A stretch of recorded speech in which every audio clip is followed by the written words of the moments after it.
টাঙ্গুর হাওর বাংলাদেশের উত্তর পূর্বে ছবির মতো সুন্দর প্রকৃতির আঁকা এক জীবন্ত জলরাশির ক্যানভাস, যেখানে আকাশ আর জল যেন একে অপরকে আলিঙ্গন করে। দূরে ভেসে চলা নৌকা, চারিদিকে সবুজের অপার সৌন্দর্য, সব মিলিয়ে এই যেন এক জীবন্ত স্বপ্ন, যা বর্তমানে ভ্রমণ পিপাসু মানুষদের কাছে সবচেয়ে সেরা গন্তব্য। তাই আজ আমি আপনাদেরকে নিয়ে চলছি টাঙ্গুর হাওরের সৌন্দর্য রাজ্যে। এই ভিডিওতে আমি দেখাবো মাত্র 1200 টাকায় কিভাবে একদিনে ঢাকা থেকে যাওয়া আসা, সারাদিনের নৌকা ভ্রমণ, সকালের নাস্তা এবং দুপুরের খাবার সহ একটি দারুণ রোমাঞ্চকর ট্রিপ উপভোগ করা যায়। পাশাপাশি ঘুরে দেখবো ওয়াচ টাওয়ার, সবুজে ঘেরা নীলাদ্রি লেক, জাদুকাঠা নদী, বারিক্কা টিলা, লাকমাছড়াও ও এছাড়া আরো রয়েছে আরো অনেক মনোমুগ্ধকর জায়গা। তাহলে আর দেরি কেন, চলুন শুরু করা যাক রোমাঞ্চকর ভ্রমণ।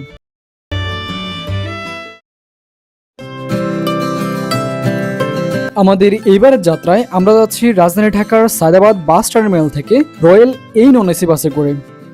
জেনে রাখা ভালো, রাজধানী ঢাকার সায়দাবাদ বাস স্ট্যান্ড থেকে মামুন, শ্যামলী ও আলমুবারাকা পরিবহনের বাস সরাসরি সুনামগঞ্জের উদ্দেশ্যে ছেড়ে যায় এবং মহাখালী থেকে এনা পরিবহনের বাস ছেড়ে যায়, যার বাস বেঁধে নন এসি বাসে ভাড়া হচ্ছে 600 থেকে 800 টাকা, আর এসি বাসের ভাড়া হচ্ছে 1000 থেকে 1200 টাকা পর্যন্ত হয়ে থাকে। রাত 11:30 বাস আমাদেরকে নিয়ে আল্লাহর নাম নিয়ে যাত্রা শুরু করে আমাদের গন্তব্যের উদ্দেশ্যে। ঢাকা থেকে সুনামগঞ্জ পৌঁছাতে সময় লাগবে 6 থেকে 7 ঘন্টা।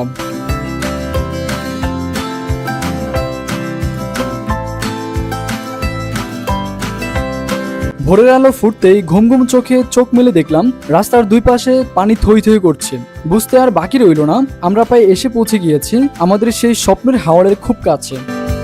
এর মধ্যে কিছু বিষয় জেনে রাখা ভালো, ঢাকা থেকে সুনামগঞ্জের উদ্দেশ্যে ছেড়ে আসা বাসগুলো আপনাদেরকে সুনামগঞ্জ বাস টার্মিনাল বা নতুন বাস স্ট্যান্ডে নামিয়ে দিবে। ওখানে নেমে আপনার বোট কোথা থেকে ছাড়বে তার উপর নির্ভর করে আপনাকে সেখানে যেতে হবে। সাধারণত বর্ষা মৌসুমে প্রিমিয়াম বোটগুলো সুনামগঞ্জ শহরেই ওয়াইজখালী ঘাট কিংবা সাচনা বাজার ঘাটে থাকে।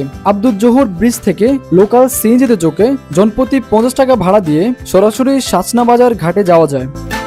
প্রকৃতির অপার সৌন্দর্য দেখতে দেখতে আমরা এসে পৌঁছে গেলাম আমাদের গন্তব্যে। বাস থেকে নেমেই আমরা চলে গেলাম সরাসরি বোর্ডে। বোর্ড আগে থেকে আমাদের জন্য বুকিং করা ছিল।